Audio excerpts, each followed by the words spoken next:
Hi, it's Pastor Marleen Griffith Stull. I realized that I had neglected to put anything up. We started back to Bible study in person, and I've neglected to put anything up on Exodus on YouTube since then.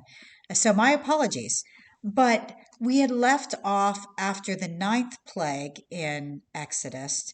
And of course, the whole plagues of Egypt are terrible. But we continue, unfortunately, with the worst of the plagues, of the plague of the death of the firstborn. We're going to look at chapters 11, 12, and 13 today, which seems like a lot, but it's really covering the same material. So I encourage you to read all of those chapters, but chapter 11 kind of continues exactly in the storytelling mode that you're used to in Exodus. And it goes on to say, God's bringing about this final plague, and that it's going to be so bad that the Egyptians are going to be willing to give over their gold to the Hebrew people because they're going to just want to get out of there. And as a matter of fact, what we read is that they don't really have to plunder these people. They actually are just given jewelry and gold and silver as to the Hebrews as they leave Egypt. But there's still this dichotomy, if you remember some of my other lessons before, there's still this question of who's really in control. And Pharaoh still has this sense that he's the one ultimately in control. And every once in a while, he sees these plagues that God's bringing about, and he says, okay, Moses, will you pray to God, to your God? He always phrases it that way. Pray to your God, have these things stop.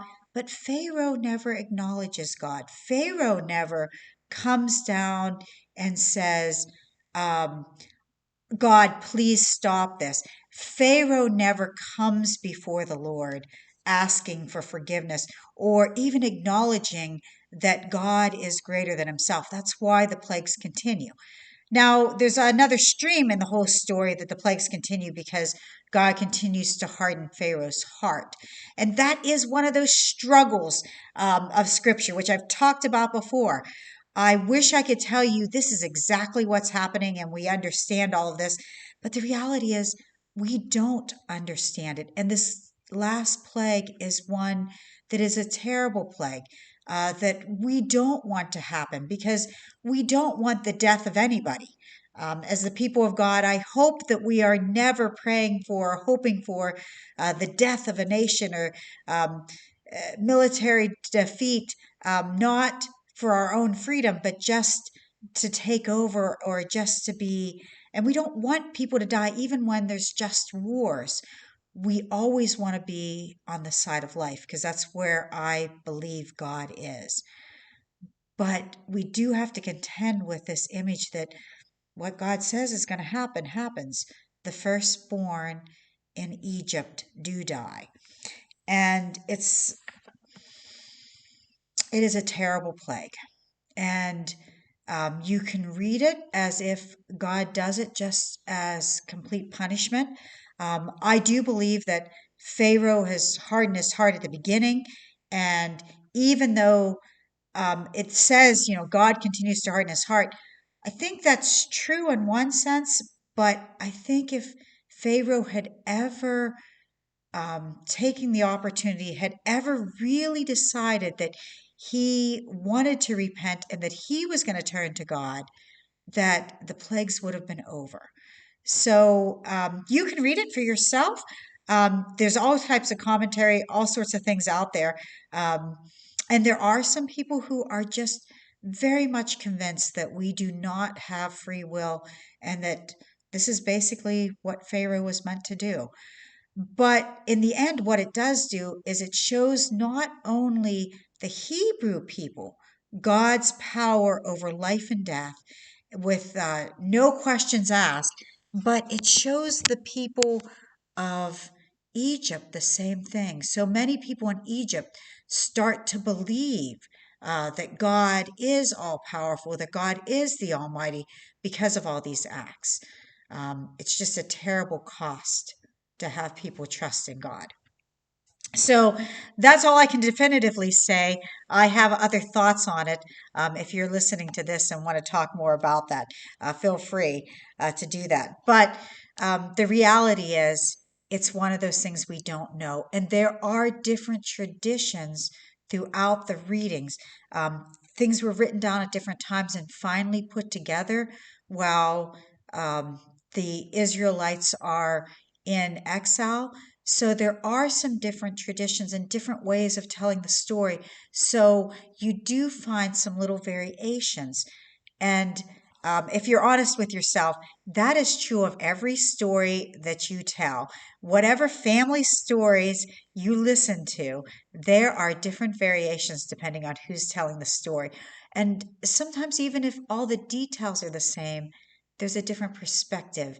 But often, even the details aren't the same. And if you don't believe me, think about the last time you told one of your important family stories. I think you'll find that to be true.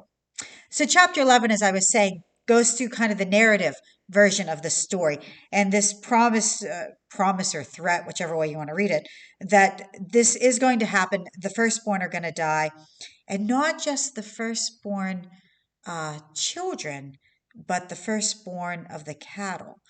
And that firstborn thing is just something that commentators have dealt with for a long time.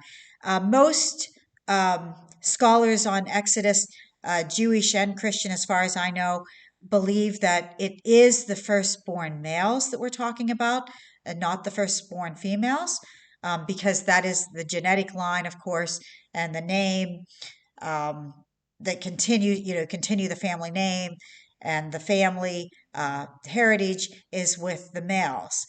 But there is one place, and I believe it's in chapter 13. I didn't look it back up, but there's one place where it says, when it's talking about the animals, that it's the first that opens the womb, which of course could be male or female. So there are a number of people who argue that it was the firstborn child, whether male or female. What happens though, the tradition is that they end up consecrating the firstborn male child. So the prevailing theory, the prevailing story is that it's the firstborn male. But again, there is some contention about that. And either way, it is a sad reality because it means that children die in this process. It's not just, it's the children of those, it's the next generation, the hope, and the ones that are going to carry on, that are the ones that go. And that's a hard thing for us to think about. It's hard for me to think about, of course. And so we continue then into chapter 12, but all of a sudden it's not really the narrative that you're hearing mostly. It's talking about celebrating the Passover itself. So you've jumped from here's the actual story to here's how we celebrate the Passover. And it is still celebrated. This is still an important tradition, an important thing that Jewish families do, and usually in their own homes. Sometimes there's larger gatherings, but this is usually a family celebration, and you get together and you have a Passover meal. And it talks about what things you need for the Passover meal, but it also talks about the story is kind of intertwined with it. So you hear about the blood on the doorpost. When you sit down to celebrate a Passover meal, you don't smear the blood of a lamb, or a lot of them use chicken, and some are vegetarian and, of course, aren't using any, or even vegan, and aren't using any animal products.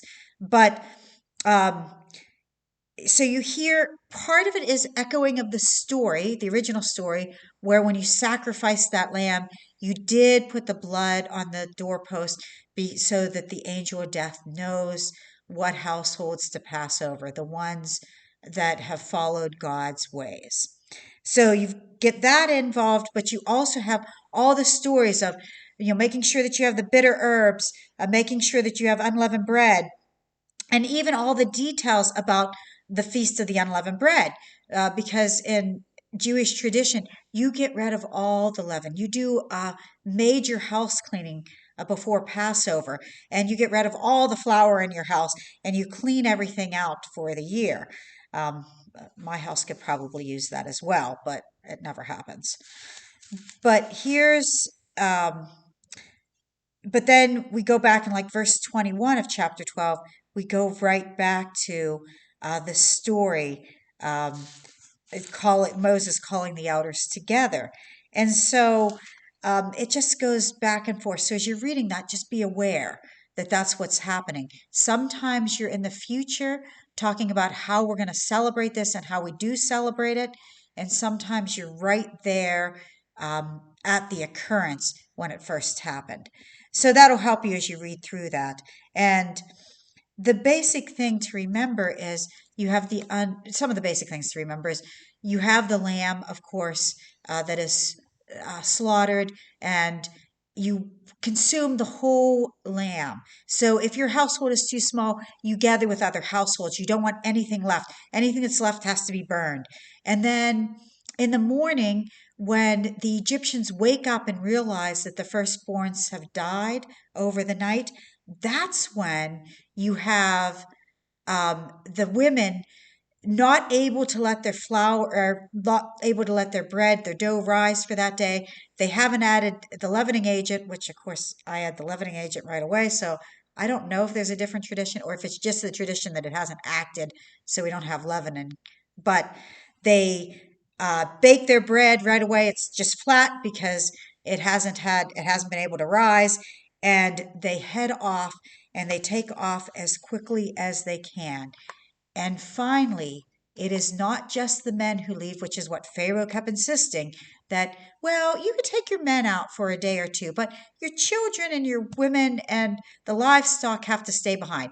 Now everybody is gone and they leave hurriedly. Uh, while Pharaoh is still saying, go, get out of here. And they do. And we hear about it, and we hear kind of a parallel story in chapter 13. So you get some variations. So obviously, it's a different tradition coming in, um, probably some different writings that people have found, and they don't want to leave any of it out. So they kind of just lay it parallel.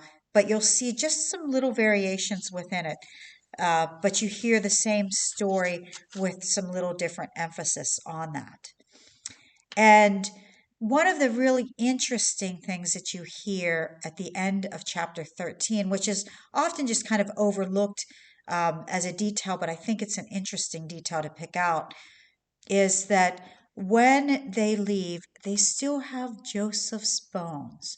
You know, Joseph was the one who was sold by his brothers um, into slavery. He ends up in Egypt, and it's because he is so wise and he has discerned Pharaoh's dream. The other, Pharaoh generations ago, um, the Pharaoh's dreams. He gets put second in command, and they're able to kind of take care of stockpiling enough food to last through the famine. But the Israelites are not. That's how the whole family ends up down in Egypt in the first place. And they have the best land until Joseph dies and is not remembered, and they become slaves at the beginning of Exodus, which we talked about earlier in one of these episodes. And then we go on, though, when they leave, they take Joseph's bones with them so that he might be buried in this promised land. So that's just an interesting little detail that for all these generations, somebody has kept Joseph's bones. And then the other interesting detail that I think people have heard and maybe know somewhere in the back of their minds, and you've probably heard it before, but you hear about God leading the Israelites, and it's the pillar of uh, cloud by day and a pillar of fire by night. And you hear about that at the end of chapter 13. So we are on towards uh, being able to worship God the way they're supposed to, and the Israelites are free. at the end of chapter 13. They hit some problems in chapter 14, but we'll go on to that in the next episode. Thanks for joining me.